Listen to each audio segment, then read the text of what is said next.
জ্বালানি সংকট সমাধানে আরও অন্তত 2 বছর সময় লাগবে। আমেরিকান চেম্বার অব কমার্সের অনুষ্ঠানে একথা বলেন অর্থমন্ত্রী আমির খসরু মাহমুদ চৌধুরী। জানান, সংকট সমাধানে দীর্ঘমেয়াদী পরিকল্পনা নিয়ে কাজ করছে সরকার।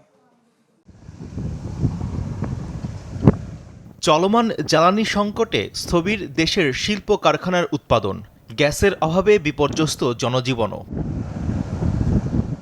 সমস্যা সমাধানে সরকারের তরফ থেকে নানা উদ্যোগের কথা বলা হলেও আদতে চিত্রটা পুরো উল্টো, যা এবার উঠে এলো অর্থমন্ত্রীর বক্তব্যে।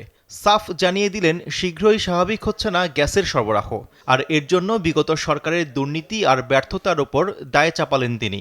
সংকট সমাধানে দীর্ঘমেয়াদী পরিকল্পনার কথা জানিয়ে অর্থমন্ত্রী বলেন, এ থেকে বের হতে সময় লাগতে পারে অন্তত 2 বছর।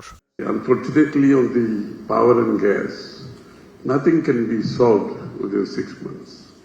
Nothing can be solved within a year.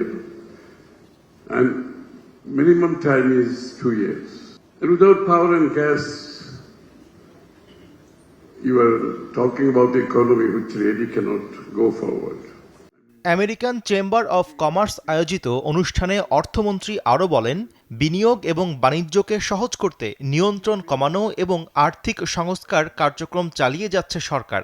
এ সময় কর কাঠামো সংস্কার, ইন্স্যুরেন্স, এআই, ডিজিটাল সার্ভিস সহ বিভিন্ন খাতে আগামী 5 বছরে দেশে $5 বিলিয়ন বৈদেশিক বিনিয়োগ আনা সম্ভব বলে জানান অ্যামচাম সভাপতি। AmCham stands ready to remain a constructive and a long-term partner in that journey to help translate reform into confidence into investment, and investment into jobs, technology exports, and sustainable economic growth. The reforms that Americans have been asking for years and years and years. And in that meeting they said, with this new government, we have seen them done within 2 months. In 2 months. This is coming from them, it's not what I am saying. সীমাহীন লুটপাটের কারণে bank খাতের ক্ষতি কাটিয়ে ওঠা অন্যতম challenge বলেও মন্তব্য করেন অর্থমন্ত্রী। শফি মাহমুদ সাগর, চ্যানেল 24, ঢাকা।